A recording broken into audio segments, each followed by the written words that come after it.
Hello everyone, welcome to সেহরন। যারা newly staff nurse grade 2 তে জয়েন করেছেন বা অন্যান্য যে সমস্ত পোস্ট, যে সমস্ত জায়গায় পার্মানেন্ট রিক্রুটমেন্ট হয় গভর্নমেন্টের আন্ডারে, তো সেই সমস্ত ক্ষেত্রে একটি পুলিশ ভেরিফিকেশান কন্ডাক্ট করা হয়। এই কন্ডাক্ট করা হয় বিভিন্ন ক্ষেত্রে বা বিভিন্ন সময় বিভিন্ন একটা পিরিয়ড উল্লেখ করা থাকে। যদি জয়েনিং না হয়ে থাকে তো সেক্ষেত্রে পুলিশ ভেরিফিকেশানটা কিছুটা ফাস্ট হয়। আবার কিছু কিছু ক্ষেত্রে যে কন্ট্রাকচুয়াল পিরিয়ড থাকে বা যখন কনফার্মেশন হচ্ছে না, 2 বছর বা 3 বছর একটি কনফার্মেশন পিরিয়ড থাকে, তো সেই সময়ের মধ্যেও হয়ে থাকে। অর্থাৎ কোনো ক্ষেত্রে খুব ফাস্ট হয়, আবার কোনো ক্ষেত্রে 1 বছর, 2 বছর, 3 বছরের মধ্যে পুরো প্রসেসটা কমপ্লিট করা হয়। পুলিশ ভেরিফিকেশনের হেডেক ম্যাক্সিমাম থাকে অথরিটির উপর। একজন ক্যান্ডিডেট তার খুব একটা বেশি এখানে হেডেক দেখানোর প্রয়োজন নেই, যদি তার জয়েন অলরেডি হয়ে গিয়ে থাকে। যে সমস্ত ক্ষেত্রে পুলিশ ভেরিফিকেশন কমপ্লিট হলে তারপর জয়েন করতে পারে, সেক্ষেত্রে যতটা ফাস্ট করা যায় বা একটা ক্যান্ডিডেট যতটা হেল্প করতে পারে সেক্ষেত্রে ততটাই সুবিধাজনক। বাট কোনো ক্ষেত্রে যদি জয়েন হয়ে যায় তারপর সেটা অথরিটির চাপ, কারণ অথরিটি পুরোটা মেনটেন করবে।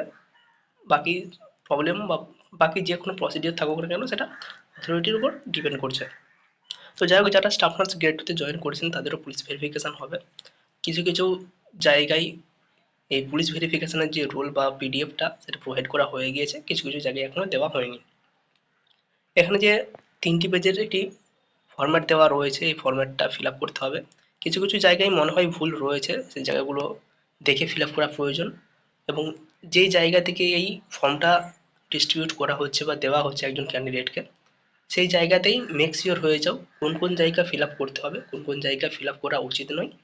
এবং কোনো কনফিউশন থাকলে, যে সমস্ত জায়গাগুলো কনফিউশন থাকছে সেই জায়গাগুলো ক্লিয়ার হয়ে নেওয়া প্রয়োজন। এবং কী কী ডকুমেন্ট প্রয়োজন সেগুলো আমরা দেখানোর চেষ্টা করব। আমরা বিভিন্ন সোর্স, বিভিন্ন ভিডিও, বিভিন্ন জায়গা থেকে এগুলো কালেক্ট করেছি। আশা করা যায় জেনুইন হবে। কোনো যদি কনফিউশন থেকে থাকে, তোমার হায়ার অথরিটি বা তোমার সিনিয়র যারা রয়েছে তাদের কাছ থেকে ইনফরমেশন নিতে পারো। তো প্রথমেই পুলিশ ভেরিফিকেশনের উপরে ডান দিকে কোনো একটা বক্স রয়েছে, এই জায়গাতে একটা ফটো আমাদেরকে অ্যাটাচ করতে হবে। নেক্সট আমরা চলে যাব একদম 1 নম্বরে, name in full in block capital with aliases if any. যদি কোনো নামে চেঞ্জেস থাকে বা কোনো ডাকনাম থেকে থাকে, সে সমস্ত নামগুলো আমাদের লোকাল পরিচিত যদি কোনো নাম থেকে থাকে সেগুলো আমাদেরকে দিতে হবে। এবং আমরা যে নামটা লিখব সেটা পুরোটাই ব্লক লেটারে হবে, পুরোটাই বড় হাতের হবে। এবং এখানে ডান দিকে একটি অপশন রয়েছে, দেখো ফার্স্ট রয়েছে সারনেম, দেন রয়েছে নেম। আগে টাইটেল তারপর নাম, এটা আমরা অবশ্যই খেয়াল করব। অনেক সময় আমরা তাড়াহুড়ো করে ফার্স্ট নাম তারপর সারনেম লিখে দিই, এটা কিন্তু করা যাবে না।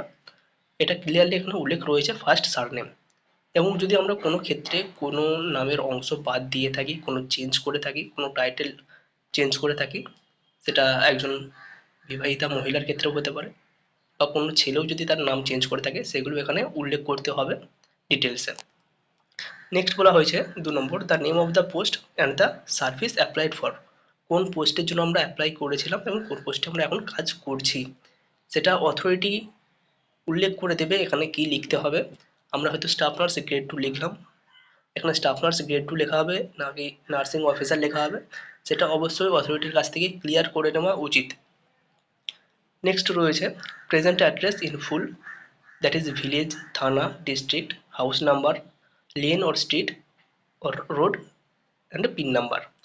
এখানে যে কটা ইনফরমেশন চাওয়া হয়েছে অ্যাড্রেসের ক্ষেত্রে প্রত্যেকটা দেওয়ার চেষ্টা করবে, কারণ পুলিশ যখন ভেরিফিকেশন করতে যাবে এই অ্যাড্রেস ধরেই ওনারা কিন্তু যাবেন। যতটা ডিটেলসে, যতটা মাইনিউটলি অ্যাড্রেস দেওয়া যায় ততটাই দেওয়ার চেষ্টা করবে।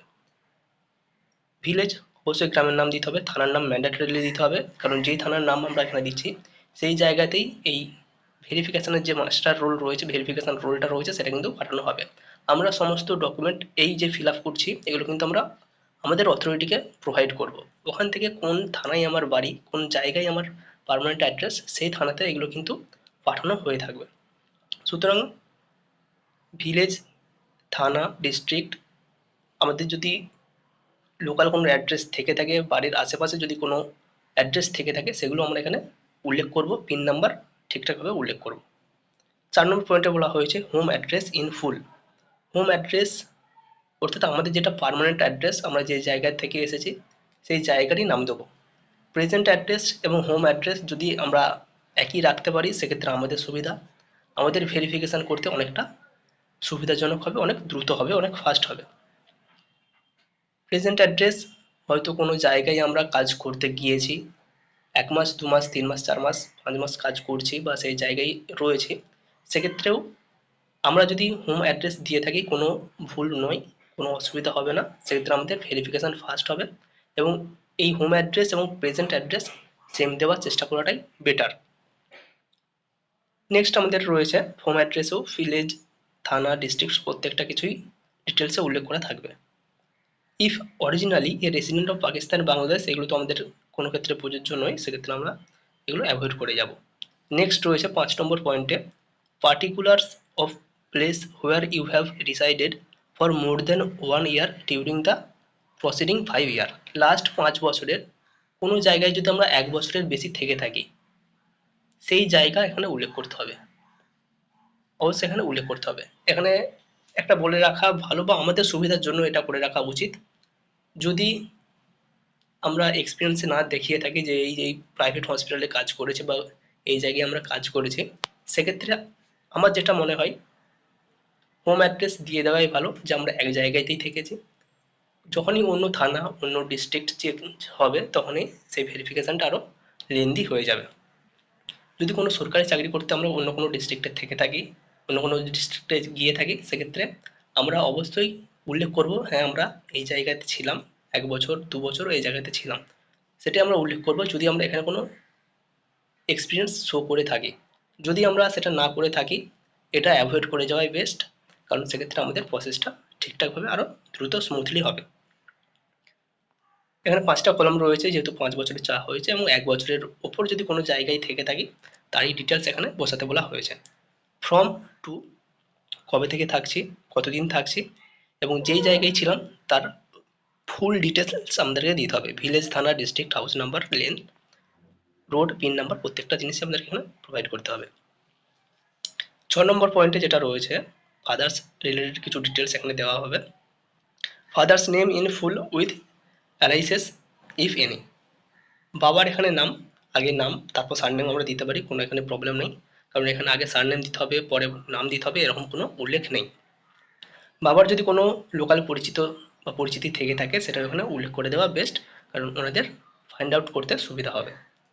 বি পয়েন্টে বলা হয়েছে present postal address, if dead give last address.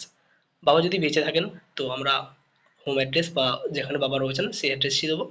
বাবা যদি মারা গিয়ে থাকেন সেক্ষেত্রেও লাস্ট যে জায়গায় ছিলেন সেই জায়গার অ্যাড্রেসটা আমরা এখানে দেবো। সি পয়েন্টে বলা হয়েছে permanent home address. Permanent home address আমার যেটা পার্মানেন্ট হোম অ্যাড্রেস বা যেটা বাবার পার্মানেন্ট হোম অ্যাড্রেস, সেখানেই এই জায়গাটা আমরা দিয়ে থাকবো। বাবা যদি অন্য কোনো জায়গায় কাজ করতে গিয়ে থাকেন সেক্ষেত্রে বাবার সেই জায়গার পোস্টাল অ্যাড্রেস দিতে পারি বা আমার হোম অ্যাড্রেস দিতে পারি, এই জায়গায় ভেরিফিকেশান খুব কম হয়। প্রফেশন, এখানে বাবার প্রফেশনের কথা বলা হয়েছে, বাবা কী করতেন বা কী করছেন, এখন যদি কোনো কাজ করে থাকে সেটা এখানে উল্লেখ করতে হবে। যাই করুক না কেন, চাষ করে থাকলেও সেটাও দিতে হবে, কোনো যদি গভর্নমেন্ট সার্ভিস করে থাকেন সেটাও এখানে উল্লেখ করতে হবে।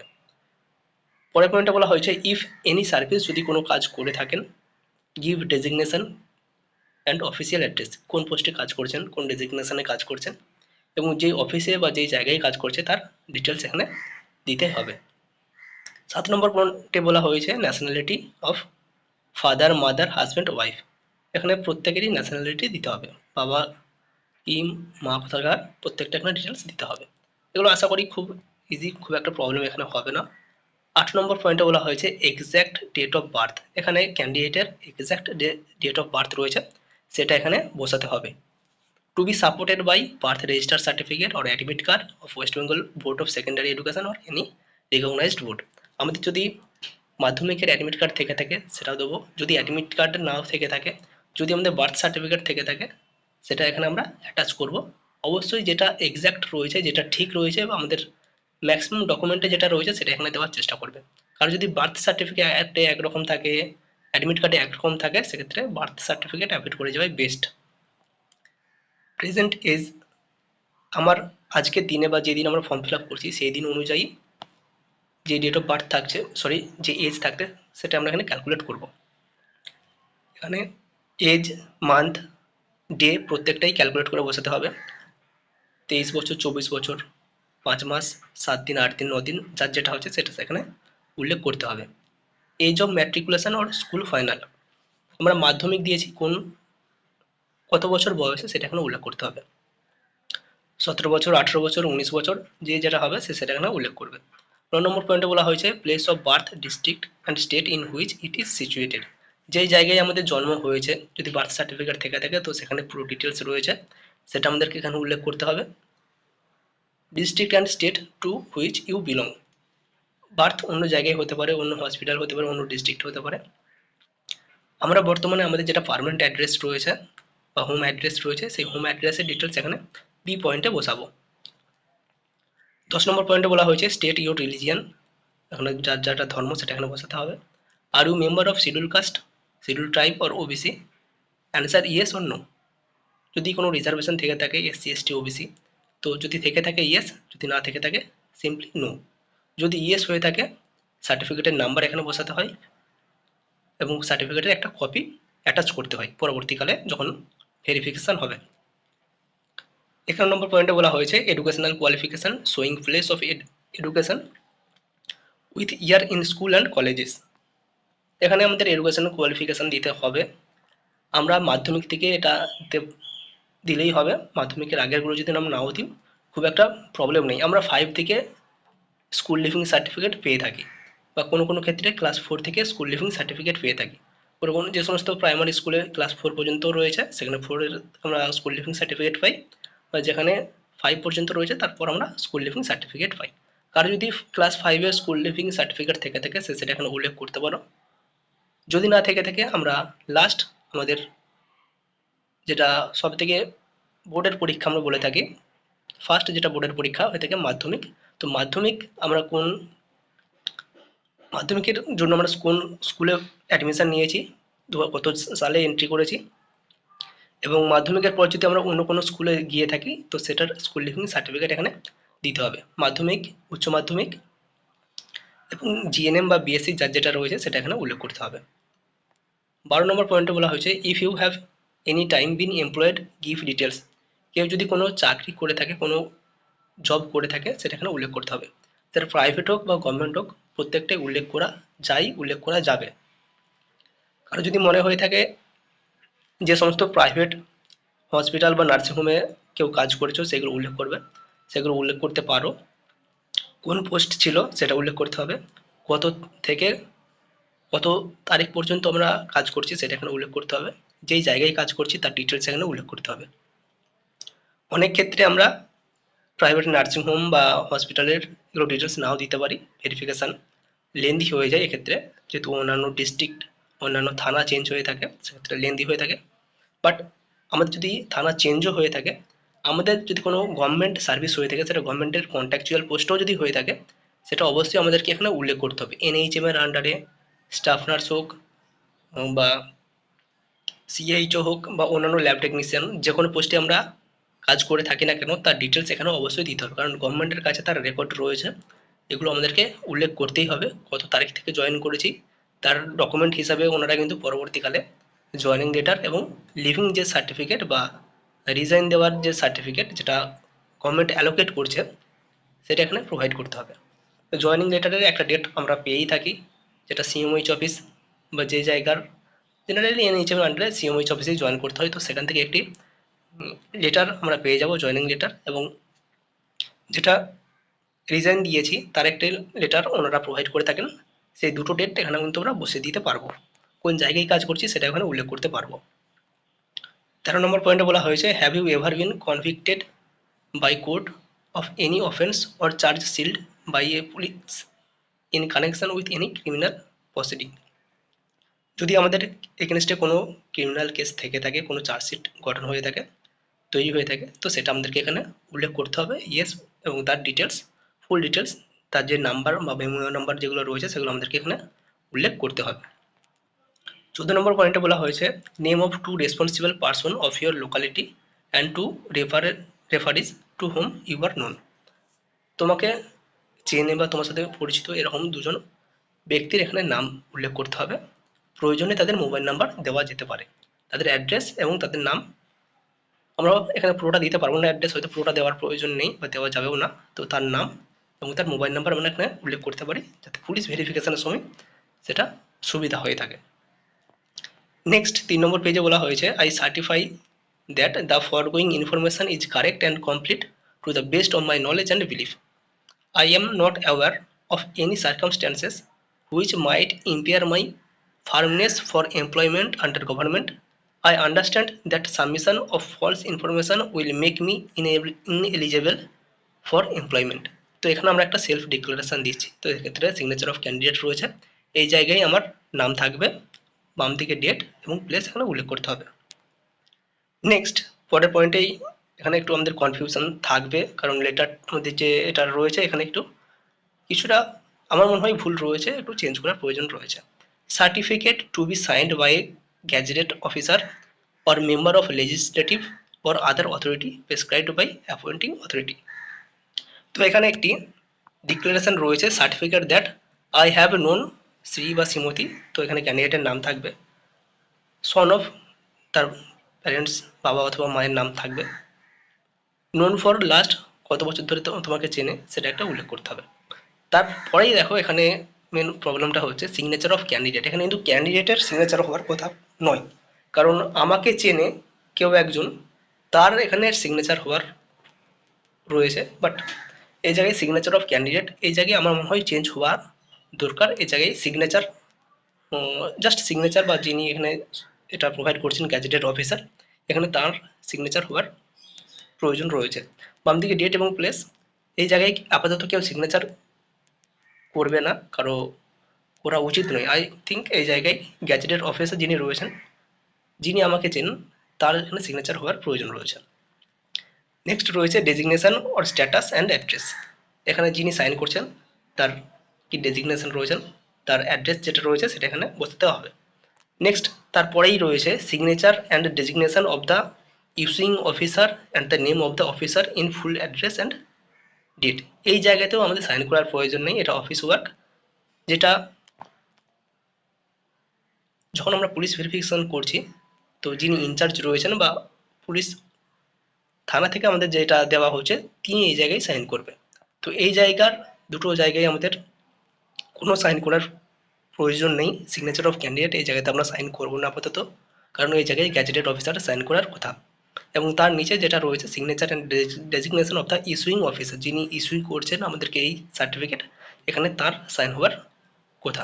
তো এই হচ্ছে আমাদের ফর্মটি।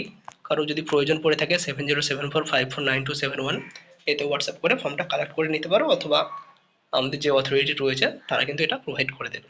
Thank you. এর সাথে আরও কিছু কিছু ডকুমেন্ট আমরা এখানে বলে দেওয়ার চেষ্টা করব। পুলিশ ভেরিফিকেশনের জন্য এই নথিগুলি অবশ্যই প্রয়োজন। প্রথমে সাদা A4 কাগজে যথাযথভাবে হাতে লিখে যে কারণে প্রয়োজন সেটি উল্লেখ করে বিডিও যিনি রয়েছেন তার কাছে আবেদন করতে হবে।